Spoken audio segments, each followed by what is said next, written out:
إلى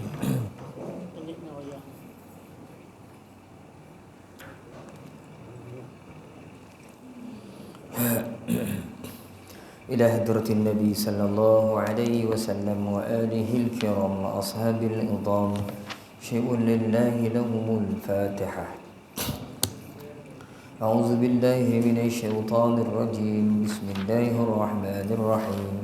الحمد لله رب العالمين الرحمن الرحيم مالك يوم الدين إياك نعبد وإياك نستعين اهدنا الصراط المستقيم صراط الذين أنعمت عليهم غير المغضوب عليهم ولا الضالين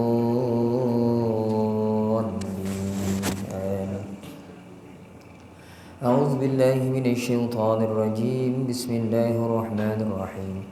الحمد لله رب العالمين والصلاة والسلام على أشرف الأنبياء والمرسلين وعلى آله وأصحابه أجمعين. اللهم يا عليم علمنا من علمك ما ترضى به عنا ولا تؤاخذنا بما تعلم منا. يا عليم خلقنا بخلق العلم وحققنا بحقائق العلم. رب اشرح لنا صدورنا ويسر لنا أمورنا واحلل عقدة من ألسنتنا يفقه أقوالنا والحمد لله رب العالمين.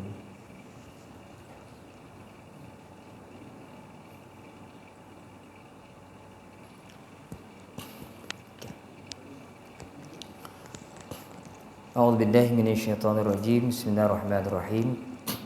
Assalamualaikum warahmatullahi ta'ala wabarakatuh. Alhamdulillah wassalatu wassalamu ala rasulillah wa ala alihi wa sahbihi wa man wala.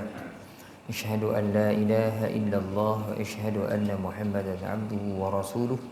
Qala rabbi syrah li sadri wa yassir li amri wahlul 'uqdatam min lisani yafqahu qawli, amma ba'd. Yang berusaha pengurusi masjid beserta dengan ahli jawatan kuasanya, Ashabul Fadilah, tuan-tuan imam, tuan-tuan haji, puan-puan hajah, tuan-tuan, puan-puan, hadirin, hadirat yang dirahmati Allah Subhanahu wa taala sekalian. Alhamdulillah tuan-tuan dan puan-puan, seperti biasa marilah sama-sama kita panjatkan kesyukuran kehadiran Allah Subhanahu wa taala kerana kita masih lagi menjadi pilihan Allah Subhanahu wa taala untuk menjadi orang yang masih lagi dapat meraihkan sunnah Nabi Muhammad sallallahu alaihi wasallam, yakni sembahyang fardu secara berjemaah. Syukur juga pada Allah Subhanahu wa taala kerana Allah menempatkan kita di dalam majlis ilmu seumpama ini yang kita yakin dan pasti dalamnya penuh dengan keberkatan, doa para malaikat dan keampunan daripada Allah Subhanahu wa taala. Syukur juga pada Allah Subhanahu wa taala kita masih lagi sihat tuan-tuan, dapat kita beribadah. Mudah-mudahan ibadah yang kita lakukan semuanya diterima oleh Allah Subhanahu wa taala dan diberikan ganjaran yang setimpal di sisinya, mudah-mudahan insya-Allah. Allahumma amin. Jadi malam ni tuan-tuan, seperti biasa kita berkuliah tafsir dan saya nak maklumkan kita tepat-tepat isyak masuk kan kita berhentilah, kita terus buat tahlil lah. Kan senang, kita habiskan tahlil dulu, kita takhirkan, kita lewatkan sikit solat isyak kita.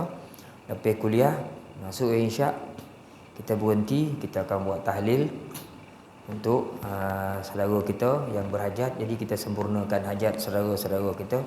Mudah-mudahan Allah Ta'ala sempurnakan hajat kita. Lepas tu kita solat isyak insya-Allah.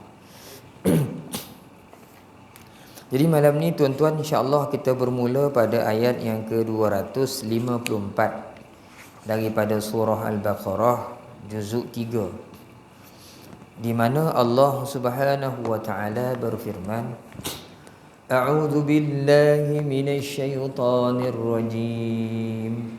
Bismillahirrahmanirrahim. يا أيها الذين آمنوا أنفقوا مما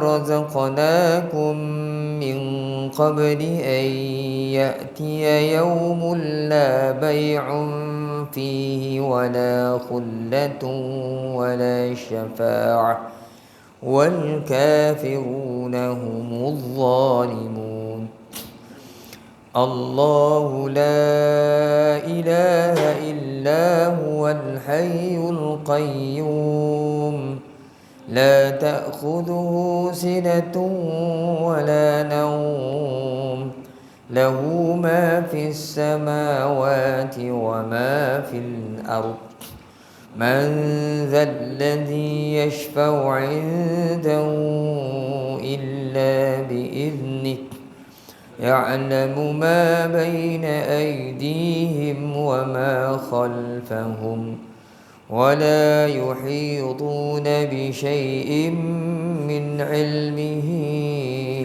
إلا بما شاء وسع كرسيه السماوات والأرض ولا يؤوده حفظهما وهو العلي العظيم صدق الله العظيم.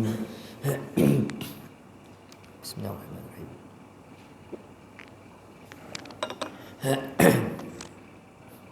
Ayat yang ke-254. Hai orang-orang yang beriman, belanjakanlah rezeki yang kami anugerahkan kepada kamu sebelum tiba hari yang tidak boleh berjual beli padanya, tiada berteman dan tiada pula mendapat pertolongan orang-orang kafir. Merekalah orang-orang yang aniaya. Baik tuan-tuan, sebelum kita pergi jauh, kita ambil dulu kefahaman ayat ni. Di dalam ayat yang ke-254 ni, Allah Ta'ala menyeru orang-orang yang beriman dengan firman-Nya, wahai orang-orang yang beriman, hendaklah kamu menafkahkan rezeki yang telah kami kurniakan kepada kamu. Bila maksud nafkah, nafkah ni maknanya keluarkan harta kita atas jalan kebaikan. Jadi bila keluarkan harta atas nama jalan kebaikan, macam-macam istilah lah. Sedekah pun ya, zakat pun ya, sumbangan pun ya, apa lagi kita nama kan? Yang kita keluarkan untuk kebaikan, itu kita nama infak. Allah Ta'ala suruh anfiqu, infakkan harta kamu tu daripada apa yang kami kurnia rezekikan kepada kamu sebelum datangnya hari yang tidak ada jual beli padanya. Masuk kado rata ni, keluarkan rata kau sebelum sampai hari yang tidak ada lagi nak jual beli, tidak ada lagi sahabat, teman, dan tidak ada lagi pertolongan syafaah pada hari itu. Dan orang-orang kafir, mereka itulah orang-orang yang zalim. Baik tuan-tuan, kita dah faham ayat ni. Kita tengok huraian daripada Ustaz Ahmad Sunhaji ni. Kata dia, Allah menyeru orang-orang yang beriman supaya membelanjakan hartanya, iaitu menunaikan kewajipan zakatnya. Setengah ulama mengatakan bersedekah atau berderma untuk amal kebajikan. Baik, di sini ada dua pandangan tuan-tuan. Makna anfiqu tu, dalam bahasa Malaysia kita anfiqu ni maksudnya belanjakanlah, nafkahkanlah, keluarkanlah harta kamu atas jalan kebaikan. Jadi ada pandangan pertama, maksudnya ayat ini menyuruh orang supaya membayar zakat. Itu satu pandangan ulama tafsir. Ada juga pandangan yang kedua mengatakan ayat ini umum, maksudnya mengatakan bersedekah atau berderma untuk amal kebajikan. Apabila kita melihat kepada ayat ini tuan-tuan, kita tengok ayat ini umum. Anfiqu mimma razaqnakum, keluarkan, nafkahkan harta kamu. Sebab itu ulama kata, ada yang kata ni maksudnya bayar zakat, ada yang kata ni maknanya keluarkan atas jalan apa juga janji untuk kebaikan. Baik, dua-duanya boleh diterima. Isi dia, intipati ayat ni suruh kita,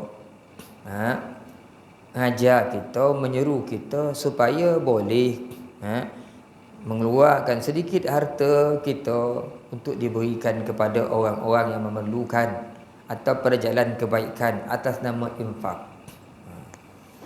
Harta tersebut hendaklah dibelanjakan semasa hidup, kerana pada hari kiamat tidak ada lagi masa untuk orang berjual beli, yakni menebus dirinya dengan harta. Kata Allah Ta'ala sini, kau kena nafkah harta sebelum nanti sampai hari yang kamu tak boleh jual beli. Banyak mana pun duit kamu, berjuta, bilion, kamu tak boleh menebus diri kamu dengan harta, kerana harta pada ketika itu tidak ada nilainya lagi di sisi Allah dan juga di sisi manusia. Kenapa kena nafkah harta? Sebab harta ni hanya berguna ke dunia ya tuan-tuan. Bila sampai masuk ke akhirat, harta ni tak ada nilai lagi. Orang tak perlu harta di sisi manusia ni. Semuanya datang daripada Allah ketika itu. Tak payah nak cari-cari, semuanya atas pemberian Allah. Yang namanya harta itu adalah sebahagian daripada dunia, sebahagian daripada alam. Selain daripada Allah, itu adalah alam. Alam ni maknanya adalah dunia kita. Jadi apa-apa yang kat dunia ni, dia akan tinggal kat dunia ni bila kita mati. Jadi harta dunia ni, dia hanya bermanfaat di dunia, tak ada manfaat kat akhirat. Itu sebab kata ulama kita ni, belanjakan sebelum nanti datang hari kiamat yang tidak ada masa untuk jual beli dan untuk menebus diri dengan harta. Hari itu pun orang tak nak harta dah. Orang nak tengok amal kebajikan. Orang tak nak harta hari itu. Jadi tak bernilai harta kita tu. Dan tidak ada lagi teman-teman yang boleh menolong, melainkan hasil amalannya di dunia sahaja. Hari itu juga kita tak ada kawan, nafsi-nafsi. Hari itu orang semua melepaskan diri je masing-masing. Tak ada kawan-kawan nak mikirkan masalah orang lain je. Jadi sedekah ni lah nanti akan membantu kita di dunia. Pada saat kita susah di akhirat, sedekah ni membantu kita. Sebab itu saya selalu sebut, kita selalu dengar hadis kan, hadis Allah Ta'ala bertanya kepada orang yang dah mati ni, kalau aku bangkitkan kau ke dunia, apa yang kau nak buat? Semua nak menjawab, aku nak bersedekah. Begitu juga tidak ada lagi jaminan-jaminan yang akan menyelamatkan sehingga dirinya boleh diterima. Sementara orang-orang kafir, mereka lah orang-orang yang aniaya kerana mereka telah meletakkan amal ibadahnya bukan pada tempatnya. Maknanya kalau kita ada lebihan harta, kita nak bersedekah, inilah masa yang atas muka bumi ini. Sebab di akhirat semuanya tidak bernilai lagi di sisi Allah Subhanahu wa taala. Ulama kita menyebutkan tuan-tuan tentang kelebihan infak. Kok kita ngaji ke dalam kitab pondok-pondok, memang masyhur kitab ni Jauharatul Mauhub kan. Jauharah Mauhub tu, dalam tu kita akan jumpa nanti kelebihan bersedekah, antara satu bab dalam kitab tu. Di situ ulama mengatakan ada 10 perkara yang terkandung, 10 perkara terpuji kebaikan yang terkandung dalam amalan sedekah. Infak hartanya, keluarkan hartanya. 5 perkara kebaikan tu kita akan dapat di dunia. 5 perkara lagi kebaikan tu kita akan dapat di akhirat. Apa dia tuan-tuan? Ulama menyebutkan yang pertama, 5 perkara di dunia daripada hasil kebaikan kita menginfakkan harta, bersedekah atas jalan Allah ni. Satu, dia menyucikan harta kita. Sebab sebahagian harta yang kita ada tu bukan hak kita. Hak orang miskin, hak orang memerlukan. Bila kita sedekah, maka hak tu kita lepas ke orang. Kita tak ada pegang hak orang lain. Dia menyucikan harta kita. Yang tinggal kat kita tu sah lah harta kita. Yang kedua, dia menyucikan tubuh badan. Harta yang kotor-kotor ni, bila kita keluarkan, yang bukan hak kita, kita tak makan dia. Jadi badan kita bersih, perut kita bersih. Rezeki yang masuk dalam perut kita, jadi darah daging kita semuanya bersih. Sebab kita tak termakan hak orang lain. Kan? Jadi kod nama zakat, orang tak keluar zakat. Padahal dalam zakat itu ada milik orang yang patut dibayar, dikeluarkan. Dia malas nak keluarkan. Daripada bank, daripada kita ambil kambing ni bagi ke orang, baik kita sembelih, kita sendiri menteragah dia. Kambing tu dah 40 ekor kena zakat sekor. Kalau daripada bagi ke orang, bang, baik kita sembelih, kita menteragah satu rogol. Gelok tadi. Masalah bang tu. Jadi darah daging. Kita mengotorkan badan. Jadi bila kita infak harta kita, kemungkinan ada hak-hak orang lain dalam harta tu lepas. Tak ada kita simpan. Menyucikan harta. Ketiga, kebaikan sedekah atau infak di dunia ni, dia menolak bala serta mengubat penyakit. Nolak bala, ubat penyakit. Sebab tu dalam hadis dikatakan daripada sabdaan Nabi, hadis Nabi sallallahu alaihi wasallam, "Dawu mardakum bisadaqah." Berubatlah kamu, ubatilah orang-orang yang sakit di kalangan kamu dengan penyakit kamu tu dengan bersedekah. Orang-orang kita dulu macam tu lah. Bila dia sakit-sakit sikit kan, ada orang panggil orang duit kunui 2, 3, 4, 5 jambang, sikit badan sedekah. Kan? Dulu-dulu lah. Kan? Ini Nabi sebut dawu mardakum, ubatilah orang yang sakit di kalangan kamu dengan bersedekah. Jadi sedekah tu menolak bala,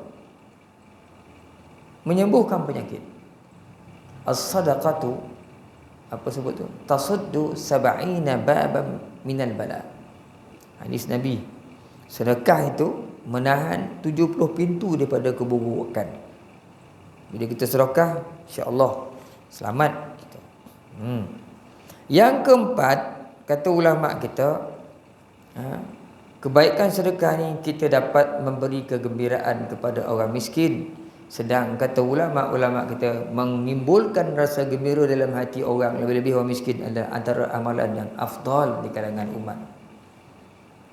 Gembira orang, suka orang. Itu yang keempat.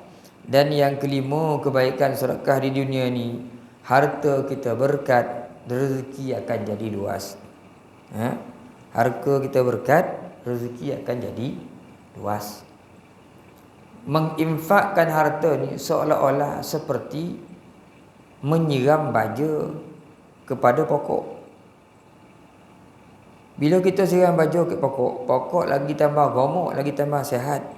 Begitulah orang yang mengeluarkan hartanya sedikit, seolah-olah dia seperti mengundang lagi rezeki Allah datang kepadanya. Mengundang lagi rezeki Allah datang kepadanya. Sebab itu sahabat-sahabat Nabi, bila orang datang minta, dia tidak akan pernah tak bagilah. Dia akan usaha juga untuk bagi. Kan? Sebab itulah apabila kita keluarkan harta kita, lebihan harta kita tu, jangan risau, kerana Allah Ta'ala sing janji, wa ma anfaqtum min syai'in fa huwa yukhlifuhu. Apa saja yang kamu infakkan daripada sesuatu harta kamu, fa huwa yukhlifuhu, dialah Allah nanti yang akan menggantikan, bukan orang lain, Allah Ta'ala. Itu 5 kebaikan di dunia. Ada lagi 5 kebaikan di akhirat, iaitu yang pertama, harta itu akan memayungi tuannya ketika tak kala panas terik kita di hari kiamat, di mahsyar. Matahari dokek dalam sebatu, panih kita, harta kita tu, sedekah, amalan sedekah ni akan memayungi tuannya. Kedua, ringan hisab. Orang yang rajin infak ni, hisab ringan. Tuhan tak ambil kira bona, hitung bona.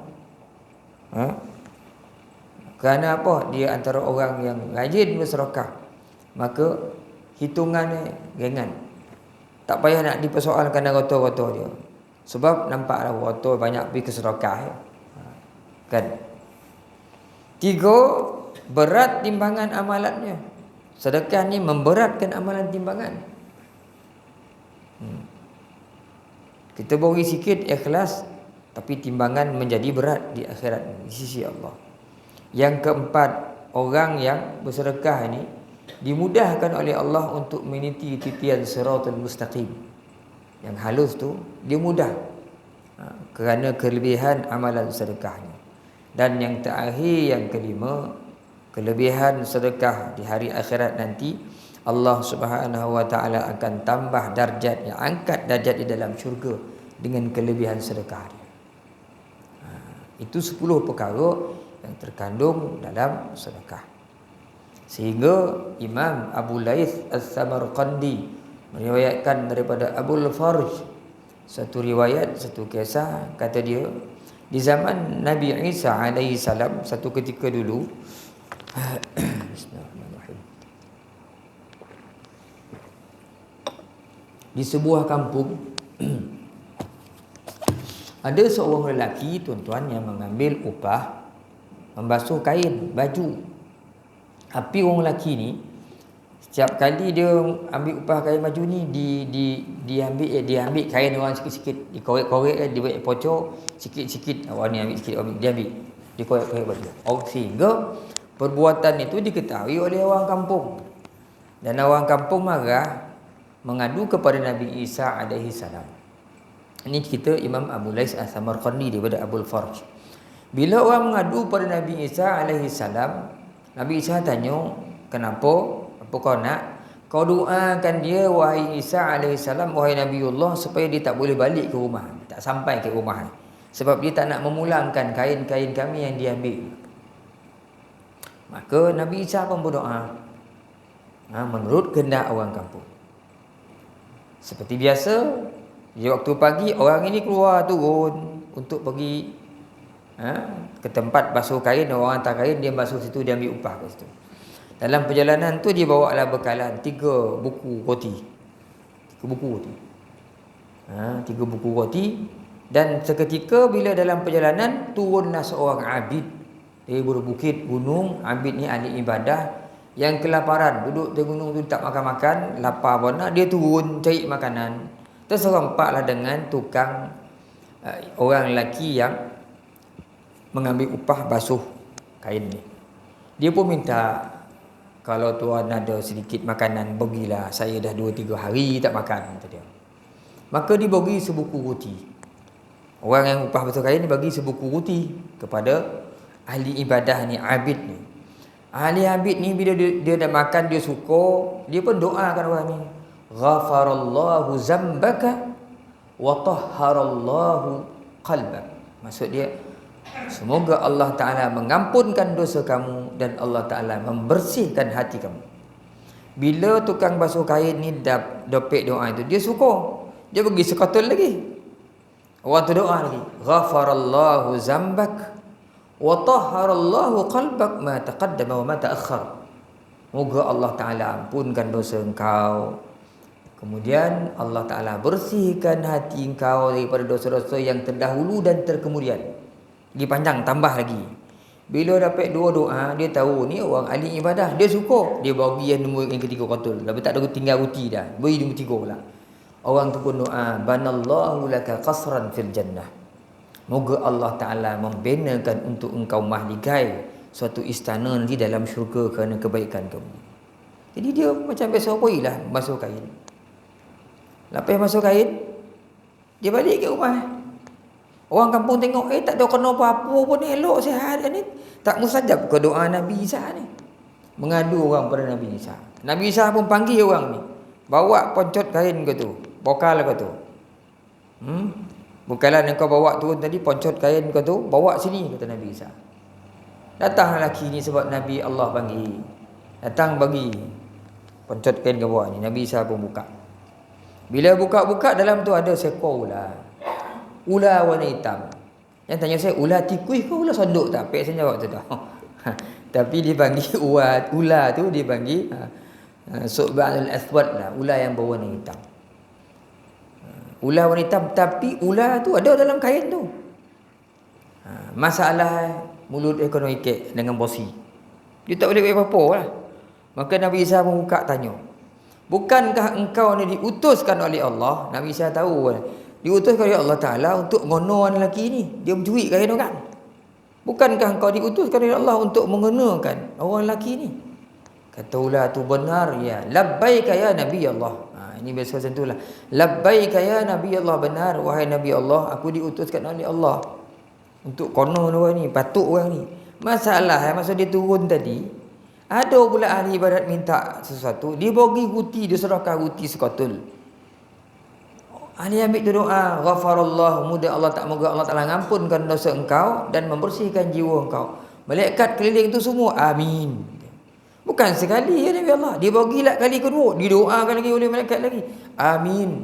Tiga kali habis roti, dia sedekah semua-semua yang ada kat dia.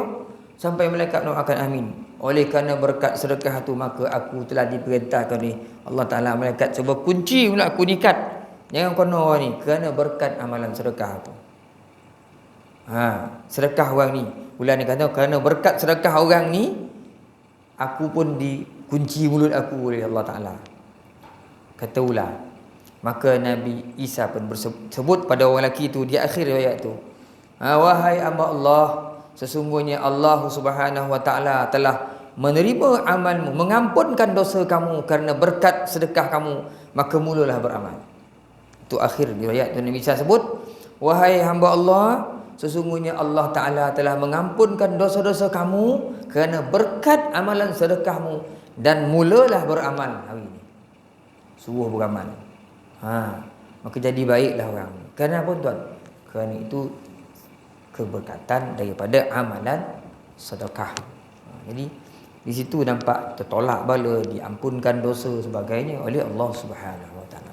Itu riwayat daripada Imam Abu Laith As-Samarqandi. Kita beralih ke tuan-tuan ayat yang ke-255, iaitu ayatul kursi. Kita sebut ayat kursi ni. Allah itu Tuhan yang tiada Tuhan melainkan Dia, yang hidup kekal lagi amat menjaga. Tiada Dia mengantuk dan tiada tidur. Dia mempunyai segala apa yang ada di langit dan apa yang ada di bumi. Tiada siapa yang dapat memberi syafaat pertolongan di sisinya, melainkan dengan izinnya. Dia mengetahui apa-apa yang ada di hadapan mereka dan apa yang ada di belakang mereka. Tiada mereka mengetahui suatu pun akan ilmu Allah, melainkan dengan kehendaknya. Kursinya, yakni ilmunya dan kerajaannya, meliputi seluruh langit dan bumi, dan tiada keberatan baginya menjaga kedua-duanya. Dialah yang maha tinggi lagi maha besar. Baik tuan-tuan, ini satu ayat yang panjang duduk dalam surah Baqarah ayat 255 ni, atau lebih dikenali sebagai ayat kursi. Jadi ayat kursi ni banyak kelebihannya tuan-tuan. Banyak kelebihannya. Merupakan ayat yang paling utama dari sekalian ayat Quran, kata Ustaz Ahmad Sunhaji. Sebab pahala membacanya melebihi pahala membaca ayat-ayat lain. Ianya juga penghulu dari sekalian ayat. Kalau Fatihah ummul kitab, ibu kitab, dia ni adalah penghulu sekalian ayat. Ayat kursi ni, Abu Hurairah radhiyallahu meriwayatkan bahawasanya Rasulullah sallallahu alaihi wasallam bersabda, likulli syai'in sinamun wa anna sinamal Qur'anil Baqarah fiha ayatun hiya sayyidatu ayil Qur'an. Tiap-tiap sesuatu itu ada kemuncaknya, dan sesungguhnya kemuncak Al-Quran itu adalah surah Al-Baqarah, yang di dalamnya ada sebuah ayat. Dialah penghulu segala ayat Quran. Yang ini dimaksudkan di sini adalah ayatul kursi. Sebab itu surah Baqarah ni, orang-orang yang pindah rumah disuruh membaca surah Baqarah, kerana surah Baqarah ni menghalau iblis, syaitan daripada rumah. Ada gangguan, bacalah surah Baqarah. Surah Baqarah. Orang pindah rumah dia tahulah kan. Jadi ada banyak kelebihan-kelebihan di sini. Saya lihat dalam Tafsir Munir ni, dicatatkan oleh Dr. Wahbah Zuhaili di sini. Antaranya ada disebutkan suatu riwayat hadis Nabi Muhammad sallallahu alaihi wasallam, Abu Bakar bin Mardawih berkata dengan sanadnya dari Abu Umamah, sebuah hadis dengan sanad ni marfu', asma Allah yang paling agung, ataupun nama Allah yang paling agung yang jika digunakan untuk berdoa. Dalam surah ayat kursi ni ada nama Allah yang paling agung yang jika digunakan untuk berdoa, maka Allah Ta'ala akan memperkenankan doa tersebut terhadap tertinggal ni. Ni di dalam ayat kursi disebutkan asma Allah. Dalam ayat kursi ini ada nama-nama Allah yang paling agung. Kata Abu Bakar Murdawih, Dalam ayat kursi ni ada nama-nama Tuhan yang paling agung, kalau digunakan mustajab doa. Maka Allah akan memperkenankan doa tersebut. Terdapat di 3 tempat. Ada 3 tempat nama Allah yang agung ni. 1 di surah Al-Baqarah, 2 dalam surah Ali Imran, 3 dalam surah Taha. 3 tempat nama Tuhan yang agung ni ada dalam 3 tempat. Kalau digunakan untuk berdoa, mustajab doa. 1 surah Baqarah, 2 dalam surah Ali Imran, yang ketiga dalam surah Taha. Adapun yang terdapat dalam surah Baqarah, iaitu ayat Allahu la ilaha illa huwal hayyul qayyum. Tuhan yang hidup dan Tuhan yang menjaga. Qayyum. Allah Ta'ala yang hidup, kan? Hayyul qayyum. Allah Ta'ala yang hidup kekal dan dia lagi amat menjaga. Itu dalam surah Baqarah, ini ayat kursi. Kedua ada dalam surah Ali Imran, awal-awal surah Ali Imran. Alif Lam Mim, Allahu la ilaha illa huwal hayyul qayyum. Sama. Cuma Alif Lam Mim ya. Kemudian dalam surah Taha, wa anatil wujuhu lil hayyil qayyum. Itu 3 ayat. Jadi nama Allah Al-Hayyul Qayyum, Al-Hayy dan Al-Qayyum, yang hidup, sentiasa hidup, dan Qayyum, yang menjaga. Jadi ayat kursi ni ada Hayyul Qayyum. Maka bila dibaca, dibuatkan, dijadikan doa, Allah Ta'ala mudah memperkenankan doa. Dalam hadis yang lain disebutkan tentang kelebihan ayat kursi ni, Sayyidul kalami Al-Quran, wa sayyidul Quran Al-Baqarah, wa sayyidul Baqarah ayatul kursi. Nabi sebut penghulu segala percakapan adalah Quran. Penghulu Quran adalah surah Baqarah. Penghulu surah Baqarah itu ayatul kursi. Nabi sebut. Dalam hadis yang lain Nabi sebut man qara'a ayatul kursi dubura kulli salatin kana alladhi yatawalla qabda ruhihi dzul jalali wal ikram wa kana kaman qatala ma'a anbiya illa hatta yustashhad. Barang siapa man qara'a ayatul kursi, barang siapa yang baca ayat kursi dubura kulli salat, setiap kali selesai solat, maka yang akan mencabut nyawanya adalah Allah Ta'ala sendiri, dan dia bagaikan orang yang ikut berperang bersama para nabi hingga mendapat mati syahid.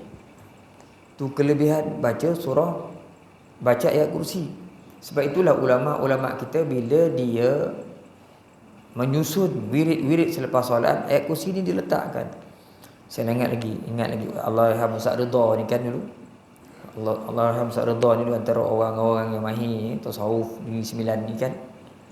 Ketika dia Seremban, dia pasal jangan tinggalkan ayat kursi ni. Setiap kali lepas sembahyang baca. Baca ayat kursi ni. Jangan tak baca ayat kursi kata dia. Jadi siapa yang baca lepas sembahyang, Allah Ta'ala yang mencabut nyawanya, dan dia seolah-olah Allah Ta'ala cabut nyawa, dia dapat pahala seperti orang mati syahid. Berapa orang? Sama dengan pahala orang mati syahid. Dalam hadis yang lain Nabi sebut lagi, man qara'a dubura kulli salatin maktubatin ayatul kursi lam yamna'hu min dukhulil jannah illa ayyamut. Siapa baca Quran, baca ayat kursi selepas solat fardu, maksud dia salatul maktubah ni solat fardu yang 5 waktu tu, tidak ada sesuatu pun yang boleh menegahnya daripada masuk syurga. Tak ada syarat. Tak ada syarat lain yang dia perlu untuk masuk syurga, melainkan satu, yang mati. Maknanya tinggal mati je lagi. Mati baru dapat masuk syurga. Kalau tak mati-mati tak dapat masuk syurga. Maknanya kelebihan baca ayat kursi tu. Dan akhir sekali dalam satu hadis yang panjang, yang ini lagi besar nampak fadilatnya, man qara'a ayatal kursi dubura kulli salatin lam yamna'hu min dukhulil jannah illa al-maut. Siapa yang baca ayat kursi selepas sembahyang fardu, Tidak ada yang menegahnya untuk masuk syurga. Tak ada syarat lain yang diperlukan melainkan mati je. Nak mati masuk syurga. Syarat lain tak ada. Nak masuk syurga, kena mati dulu pun masuk syurga. Mana kelebihan? Wala yuwazibu 'alaiha illa sadiqun aw 'abidun. Tidak ada yang selalu orang yang selalu baca ayat kursi ni, kecuali adalah orang itu seorang yang siddiq dan ahli ibadah. Dia dianggap sebagai orang yang benar dan dia seorang yang kuat ibadahnya. Wa man qara'aha idza akhadha madja'ahu amanahu Allahu ala nafsihi wa jarihi wa jarihi wal abyati haulahu. Ini lagi besar. Siapa yang baca ayat kursi ni ketika akhadha madja'ahu, ketika dia nak tidur, amanahu Allahu ala nafsihi, Allah Ta'ala berikan keamanan dalam tidur dia selamat daripada gangguan makhluk halus, jin apa sebagainya ketika dia tidur tu.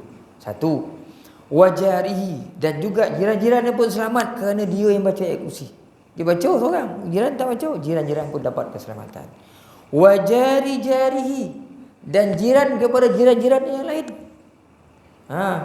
Dia baca, dia selamat. Jiran yang selamat, jiran kepada jiran tu pun selamat juga. Wal abyati haulahu, dan rumah-rumah yang sekeliling rumah dia tu semua akan mendapat kesan kebaikan daripada ayat kursi yang dibaca tadi.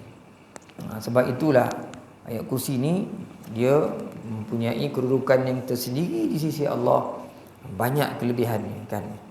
Saya ingat dulu-dululah ada seorang tua kita ngaji-ngaji dengan dia, ustaz tadi. Bukan, tak panggil kita ustaz, kur tadi. Kalau nak tahu orang tu bolo hantu raya kau tak tu tadi dia. Ayat kursi ni baca sampai wala yauduhu hifzuhuma tu, kau pandang muka orang. Pandang. Orang yang biasa-biasa dia tak ada molo lah, tak ada molo. Kita pandang dia, apa pandang-pandang ni tuan? Ada kau salah saya? Dia tak ada benda, dia tanya kita balik.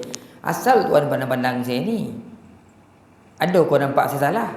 Saya buat salah ke tuan? Dia macam tu tanya kan. Dia tak ada besok lah dah. Tapi kalau ada molo ni, bila kita baca wala yauduhu hifdhuhuma wa huwa, kita pandang dia lari. Pergi mana dia lari. Dia tak nak pandang kita orang. Mana ada lah tengkorak bola tu.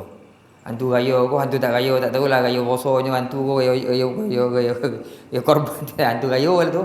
Ada boleh bola. Itu antara petua yang diberikan oleh salah seorang daripada orang dululah. Saya sampai ngaji-ngaji sikit kan.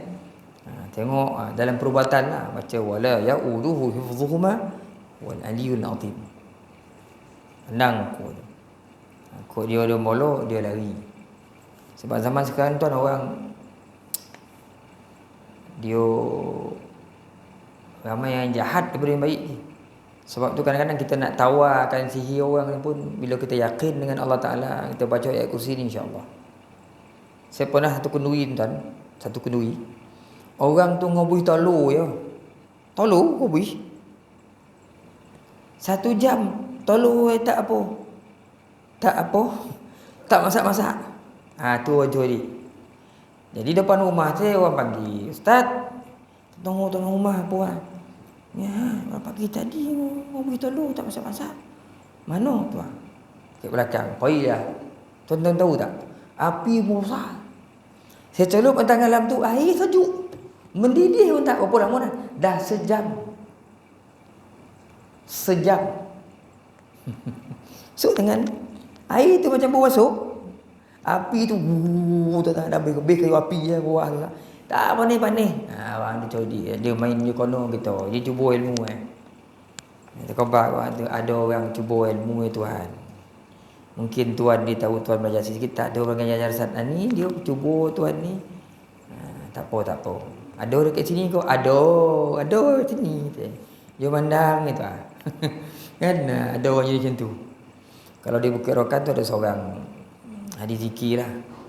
Sekali tu dia ada ke tempat kita masak-masak tu. Masak nasi ni, masak kawah. Tentu ya. Tak panih-panih. Ni api dia daun ni kayu api dia tukar. Tak mendidih macam tu. Apa tak panis. Gabur tajuk ya. Datang marah dia, pergi dia. Nyarit dia, siapa ngada-ngada ni? Pergi dia ke kawah tu, pam, dipatah kawah tu. Kawah Taubah tu sikit ambil. Pam. Tangan orang. Tari panis. Pergi dekat kawah tu. Siapa yang ngada-ngada nak jalan orang tu, dia pergi ke kawah Taubah tu, pam. Sikit dia ambil. Patah kawah tu. Dia pun balik. Waktu tu cocok tu. Tari panis hari. Dia jadi orang macam tu. Di ayat kursi ni dia antara, kalau pandai gunung kan, sebab ayat-ayat Allah Ta'ala ni, dia ayat ni tuan-tuan, semua ayat Tuhan, ayat Quran ni, dia syifa, dia ubat, Tuhan turunkan. Cuma kita tak tahu kaedah cara mengunung tu, kan?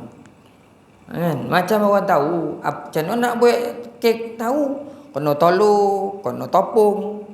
Kan? Macam orang kata, macam mana nak buat kuih bahulu? Orang tahu guna topung ada, gula mesti ada, tolong mesti ada.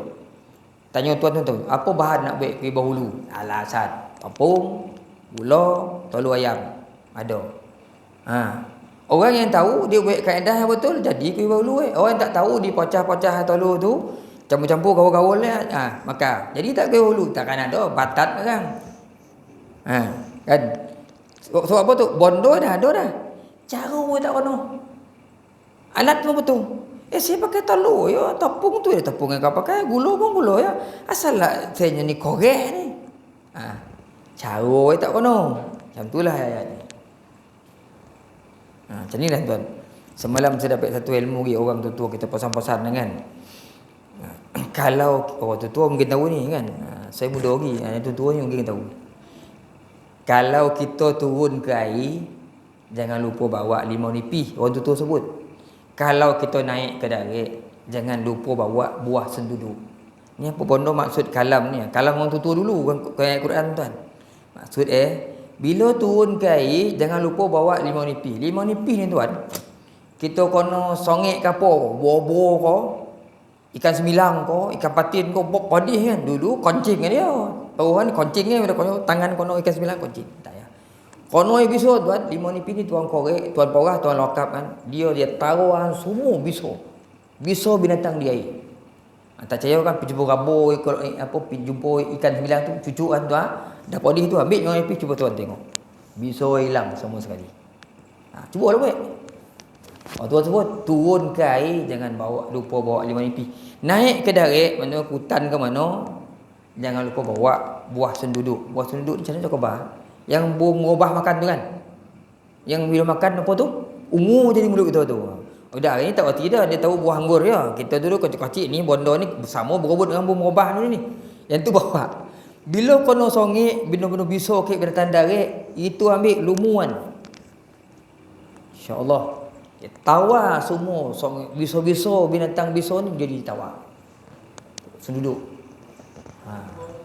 Ya? Ada tapi susah nak jumpa. Ke Bukit Rokan senang. Ke Rambau ni orang dah modern. Dia tanam batu, bukan tanam pokok. Ke Bukit Rokan banyak lagi felda, banyak tempat jalan tu lambat pokok senduduk ni. Kat rumah saya tu ada tu, tanah orang tu ada. Potang-potang tengok banyak pun berubah berebut kan. Tapi budak ini tak kena. Kena tak pokok senduduk? Kena. Mana kena? Pokok loban tak kena dah. Tanya dia, apa beza pokok cembunik dengan pokok torap? Bawa dua buah, sebiji torap, sebiji cembunik. Cembunik pun tak kena dah dari ni. Apa tu cembunik tu?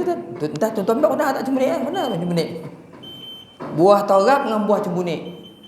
Ni kau sama kan? Bawa tu cuma dak sebiji. Dah dekat-dekat pula kan. Budak ni tak kena. Mana torap, mana cembunik, dia tengok je. Dia menteragah tahu, tak kena tu pokok cembunik, buah tak cembunik lah. Kena pun tak budak hari ni. Kan? Jadi banyak benda tak tahu. Tanya buah pelik-pelik tu, dulu saya tanya budak ni, kau kena tak buah 66? Menatang apa 66 ni? Kat kampung-kampung dulu banyak. Buah kat pokok tuan, kat pangkal ni. Kampung saya panggil buah 66. Dia macam buah mangga. Tapi buah semua kat pangkal. Banyak dah, keliling pokok tu. Jangan jumpa lah. Kampung saya ada. Budak-budak tak tahu. Itulah satu buah saja, buah yang kat pangkal dia ambil. Dia macam buah mangga penuh tu. Gulung-gulung. Tanya budak hari ni, apa benda ni Ustaz? Apa benda ni? Tak pernah. Yang kau tanya buah tampui tak pernah, buah manggi ke buah tampui tu budak hari ni. Kan? Yang sama-sama tu kan. Kau buah tampui kau dah tak? Tampui. Buah duku ke buah lansat? Adulah lansat macam tu kau kulit. Tak pernah mana duku benda lansat. Itu besok tuan. Jadi dah banyak ilmu yang pupuskan. Jadi tuan-tuan kita berhenti kat sini lah sebab kita sempurnakan hajat saudara kita, insya-Allah. Panjang masuk lagi esok akan datang kita akan huraikan. Ayat ni panjang sebab tu saya berhenti, saya buat cerita tu. Kita berhenti kat ayat kursi, nanti kita akan huraikan balik ayat kursi yang panjang ni, insya-Allah pada pertemuan-pertemuan kita akan datang. Wallahu a'lam. Aqulu qawli hadza. Sallallahu alaihi wa lakum. Assalamualaikum warahmatullahi taala wabarakatuh. Saya ingat tuan-tuan kita tahlil dulu ke atau kita nak isyak dulu? Kita fikir tahlil dulu ya. Kita tahlil dulu insya-Allah. Kita kemudian katakan sekali jalan ya, senang kita. Ya tuan. Hari ni 6 bulan ya? Ya, 16. Kita tahu buat tahlil lah, senang kan. Kan kita isyak aja.